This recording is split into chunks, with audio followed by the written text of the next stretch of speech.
Hi everyone. Just wanted to show you a project that I did. I learned this off the internet.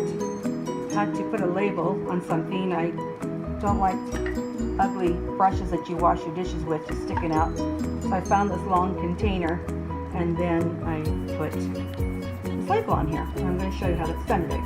Okay.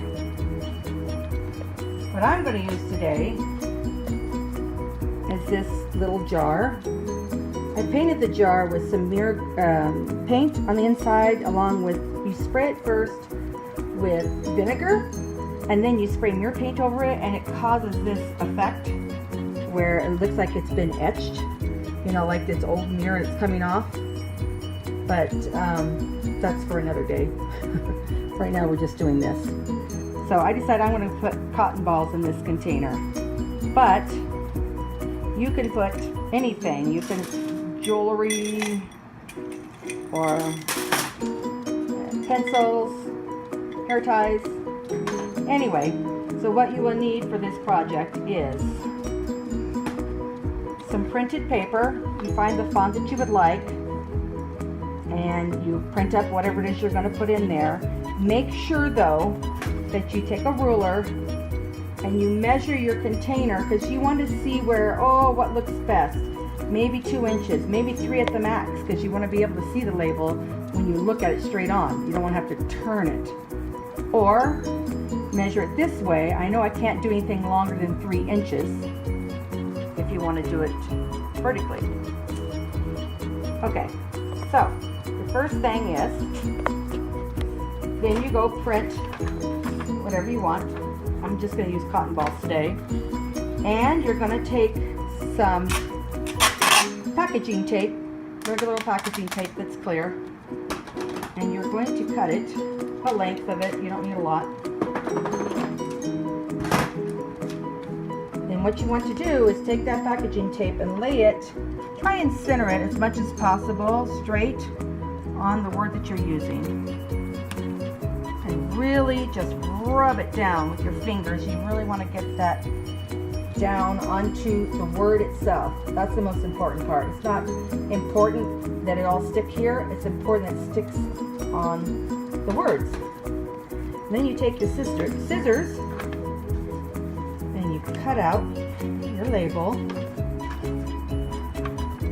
You want to try and get that as straight as possible too, because I know you can't see it, but it's there. You want to do your best. I'm going to have to just cut it this way and then trim it up. Anyway, you want to get it fairly straight,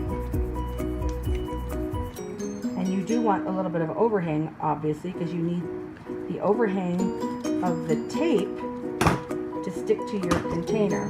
It's a little crooked, but oh well, you get the idea. Alright, so there you go. Now you've got this whole piece of paper covered in that.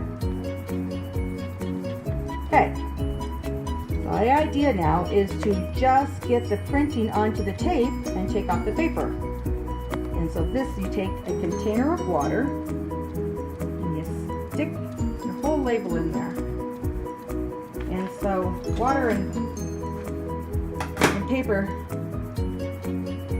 don't work so well together. You don't want to, paper get soggy, which is what you want. You want it to get very soggy. You want it to soak long enough where you can start to rub it gently with your finger or your thumb, the paper off. So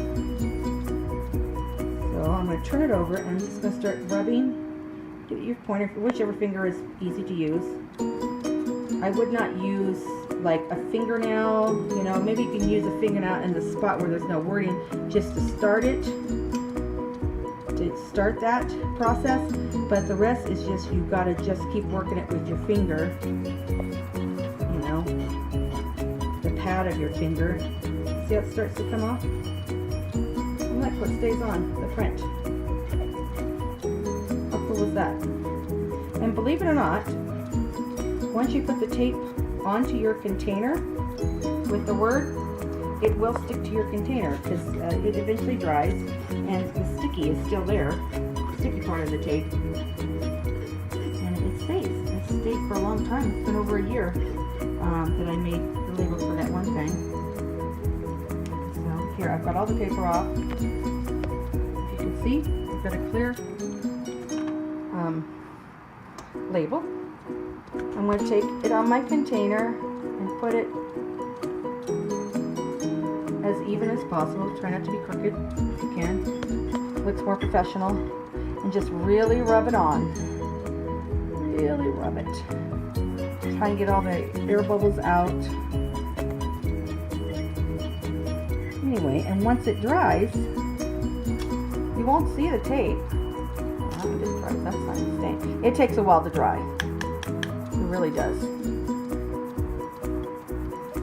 Anyway, then you get that. Now, I don't know if it works better on something that has a little bit of, you know, it's not so smooth as glass. I haven't tried on glass yet. This is the first time, so we'll see how well it sticks. Anyway, then you take your cotton balls and you stick it in there, and you've got a container with cotton balls. Great. Cool project. Thanks, Internet.